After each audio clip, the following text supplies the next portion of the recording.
Hello again, everyone. Mark Hackle, Macomb County Executive. John Paul Rea, Deputy Executive here in Macomb County. Just giving you once again a quick update what's going on here in Macomb County. First and foremost, again, I can't help but go back to my thoughts and prayers for those that are in law enforcement, in particular, loss of one of the commanders in Wayne County Sheriff's Department. Already reached out to Benny Napoleon, said our condolences. Happen to know this gentleman, and he spent quite many years at the Sheriff's Department. COVID-19 took his life, and unfortunately we're seeing a lot of that, not just in the law enforcement community, but around the county right now. And yeah, Mark, obviously larger community spread with regards to the virus, not only throughout southeast Michigan, but around the state. Currently in the county, 281 confirmed cases and 7 deaths at this time.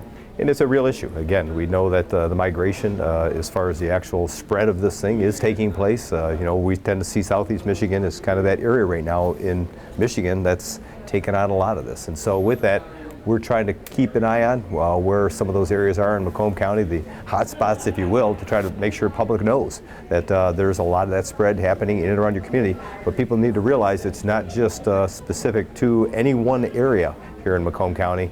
Pretty much rest assured, everywhere in this entire county, there are people that probably have this, and you need to be aware of that, so that social distancing is extremely important right now. Social distancing, the personal responsibility, those community assessments that the health department are doing right now are absolutely essential for us, not only to ramp up the response here from our emergency operations center, but to ensure that our data and analysis is in lockstep with whatever procedures we need to do with the healthcare institutions around the county. And we notice, if you think about it, beautiful day yesterday, is going to be another gorgeous day today.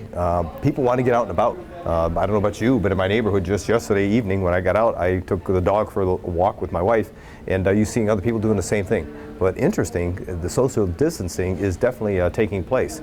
People were being social. The gratuitous, how you doing, making sure people are recognizing one another, but keeping that space from one another was definitely happening.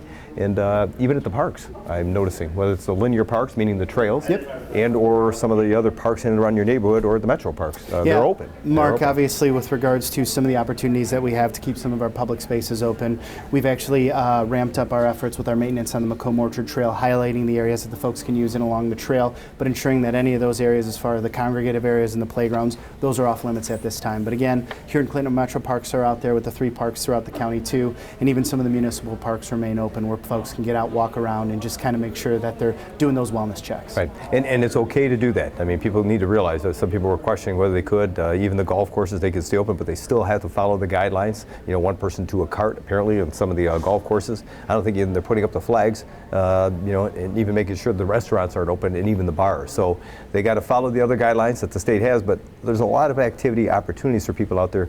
Enjoy them. We know there's still this idea of, stay home, stay safe, and save lives, without question, but part of that means stay healthy as well. So we're trying to encourage people to at least get out, do something physical activity, but don't put yourself in a position where you're actually having that contact with others. Mark, that's probably been one of the most interesting things, the awareness and the understanding for all the businesses, whether those that are recreation and leisure, whether it's those on the restaurant side. What we're trying to do through macombgov.org is not only connect all those business owners and those residents to that information at the state and ensure that everything is vetted and appropriate. Yeah, macombgov.org, I'm telling you, extremely robust website. You've got to go to that for an incredible amount of information. And one of those areas, we kind of talked about it before, but I want to touch on it once again, donations. Very important right now for people in the healthcare community, as well as those that are first responders. Today, we touched base with Macomb Community College. They had to shut down some of their operations for their emergency management and what they do in the healthcare as far as the educational component.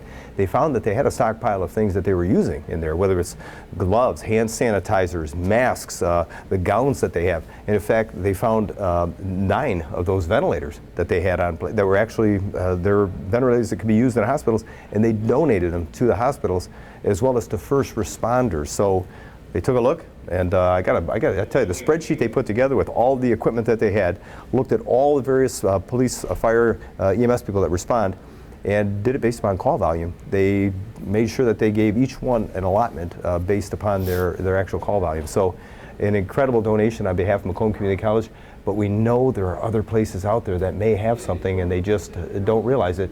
and don't know what to do with it. Yep, Dr. Sawyer and the community college, again, leading by example, Mark. It illustrates the fact that as if you're a business that has shuttered operations, you're a community service agency that's scaled back, if you have any of this material and resources that you're willing to donate, again, if you go to macombgov.org, there's a link right there to connect into an email to get information out there to not only to our Emergency Operations Center, but how we can make sure that it gets to the most essential need out in the community. Yeah, and again, even like the church the other day, Warren Woods Baptist Church, 6,000 masks they realized they had in stock, and so they reached out to us and made that donation. Again, macombgov.org. They were able to connect with us, and we were able to try to get those to the hospital. So extremely important. If you have an opportunity for donations, please get them our way. And again, there's a link on there. If you want to help out in some fashion, you can also log up to volunteer for some of the things that we may need, whether it's now or into the future. So hopefully people are taking advantage of the service we provided them online here. Absolutely, Mark. And I think the other thing with regards to that constant communication is, again, that communication we're having with the healthcare systems around the county.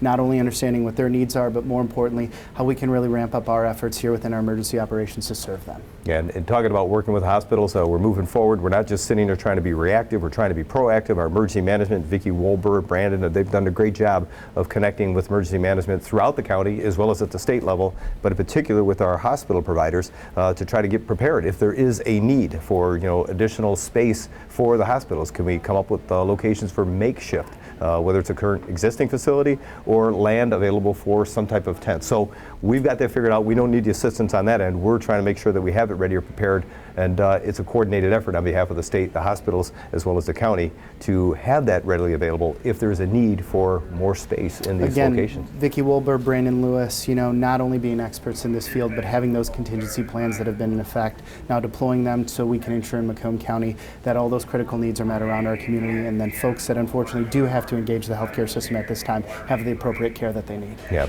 and it's interesting. We're realizing people are taking the advice, they're heeding the warnings. In fact, if you look behind me, this is our Comtech Center. These are roads. I mean, Metro Parkway over by Freedom Hill. This is Metro Parkway at Mound, and even over here, M59, Hall Road.